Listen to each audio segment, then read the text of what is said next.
really interesting. I hope that you guys have heard of this. This is a brand new podcast out of New Zealand. It's called Heaven's Helpline.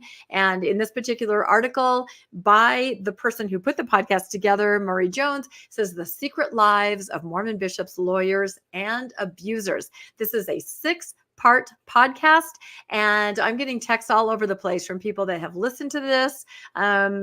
Our good friend Martine said part of it almost brought her to tears, or did. Just these stories are incredible. And it's all about, Coverup and the helpline. Here, I'll read a little bit from the article, which I thought was really good. So this is the reporter. He might look familiar because he did a lot with church finance before. And this is kind of how he got involved in looking further, because one kind of leads to the other. So it says a podcast investigation into the Church of Jesus Christ of Latter-day Saints reveals how credible reports of child sexual abuse and domestic violence vanish into the system of church leaders, lawyers, and secret courts. For journalist Murray Jones, there he is right there, it all began with some simple questions about how the LDS Church got so rich and why it keeps on building vast and expensive temples.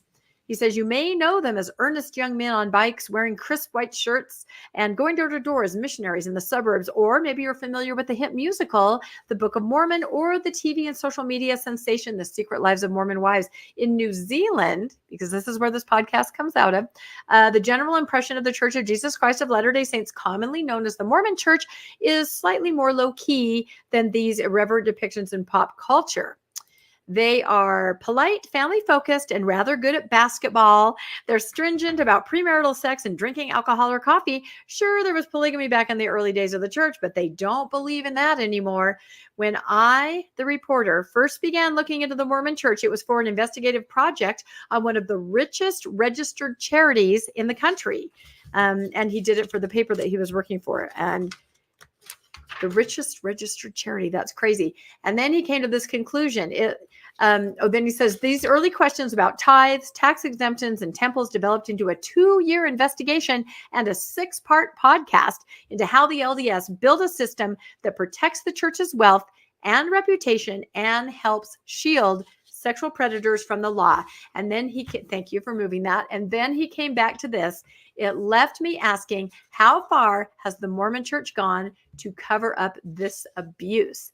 And I think I do have a video. If RFM can figure out how to play that, I can't. So, but again, this is out of New Zealand. It's found anywhere you can find a podcast. It's 6 parts.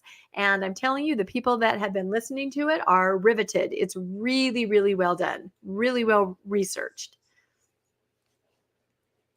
Let's see what we can do about putting that up here. See, nowhere near as good as you, Bill. No, Bill does it seamlessly. Yep. And here we go. Let's see if we can hear it. There we go.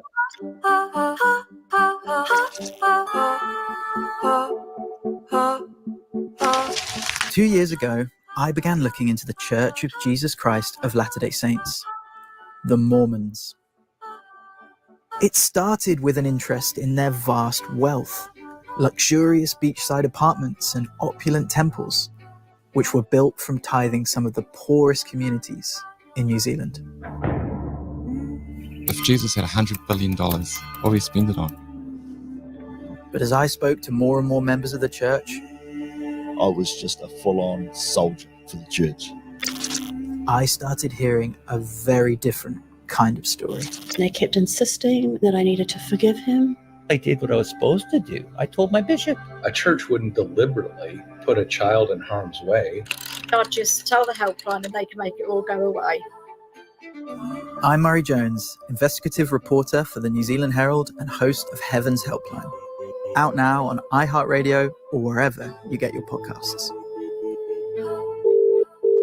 Is this the LDS Church Abuse Helpline? Who am I speaking to?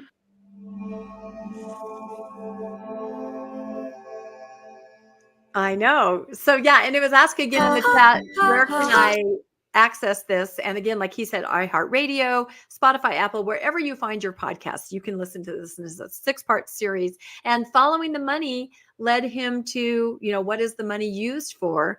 quite often to cover up, and that's abuse and things like that. Had you heard of this podcast RFM at all, or No, I had not. you hadn't? Yeah, I'm glad that we're going to make a little more visible, because obviously there's a lot of interest. It's now actually reached #1 podcast in New Zealand, so it has universal appeal. But of course, and I reached out to Murray today. I go, hey, because I swear that I had talked to him before when we were talking about finances, but maybe I talked to so many different people. But I told him there's such an interest in the post-Mormon community about this. And if we can go to my next slide, I just picked this up the other day. This is sad, but true. Oops, there we go. Look at that. LDS church building was vandalized.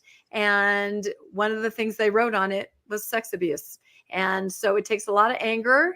It takes a lot of awareness of this growing problem, or the transparency of the problem, to do something like that. But it's definitely an issue that this podcast, I hope everybody will listen. I hope everybody will spread the word about this podcast, because it's so well done. And again, shine a spotlight. We keep using that phrase, but that's what it is. So any more thoughts on that? I just want to add that our podcast is in no way condoning this type of mischief, malicious mischief, on property of the church or anybody else. No, I forgot to say that, but you're right. No, I show this just as a very, very sad commentary, because this should not happen either. And it's, this is very unfortunate. But that's where it's coming from. And that's where it's coming from, that place of just hopelessness and anger at this systemic kind of a thing. But yes, we would never want anyone to do anything like that at all on the newscast.